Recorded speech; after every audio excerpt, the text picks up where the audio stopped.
Thank you. The question is the motion be agreed to. I call the member for Hasluck. Thank you, Deputy Speaker. I wish to associate myself with the comments provided by all members on the motion proposed by the member for Kingston. It's interesting in life that we often don't think of death or the stages of dying until we are impacted upon at the family level where it becomes personal. But I spent a period of my life working for an undertaker.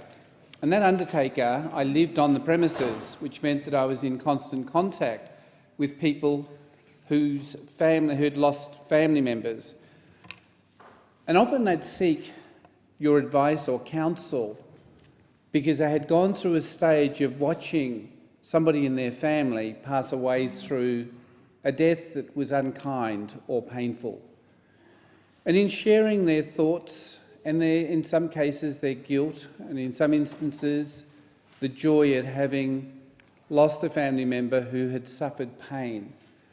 But the thing that I heard consistently was about the workers and the staff in hospitals or in hospice who provided a level of care that made the last stages of life much easier. But the ones that were most rewarding are those who took a family member home to care for themselves in a loving environment in which they focused on giving them options to do things within the home instead of being hospitalised. Last week at the launch of National Palliative Care Week, where it came back to me when the statement was made that palliative care is everyone's business, let's work together. Because if we take that concept truly, then as families we should be at every phase and stage of the life that exists of the person that we love. I listened to Peter King, who was interviewed by Trish Crossing, formerly an ABC radio personality. And she asked him some questions about the stage of his wife's life in which he cared for her at home. And the thing that was enjoyable in that moment of his sharing of his pain was the joy that he gave his wife by her being in surroundings that she had been familiar with. She had access to her children 24/7.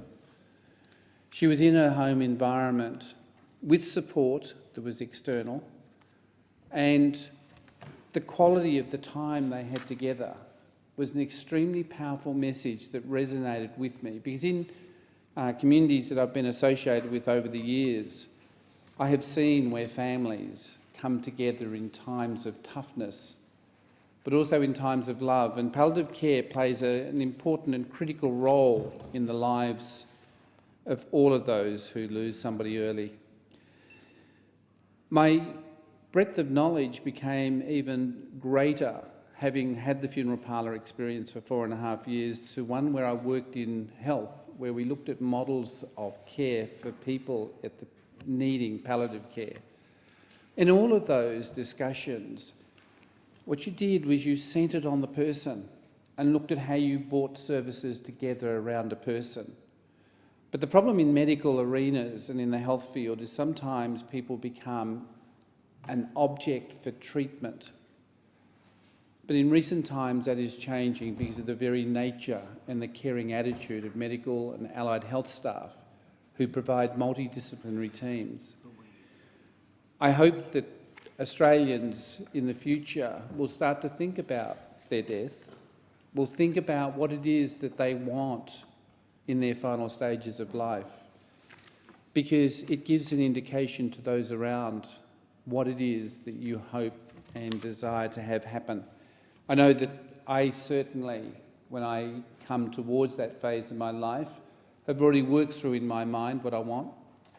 I also know the support that I will require, but I also want to enjoy that stage of my life as it ends, where I have quality time with my family, my wife, and those that I love and care for, because that should be celebrated as we do a birth. We celebrate a birth, but we never celebrate the life of somebody who is about to leave us. We should in the framework of palliative care, provide the optimum opportunities for those who experience that journey together as families, as friends, and those that we care for. Thank you, Deputy Speaker.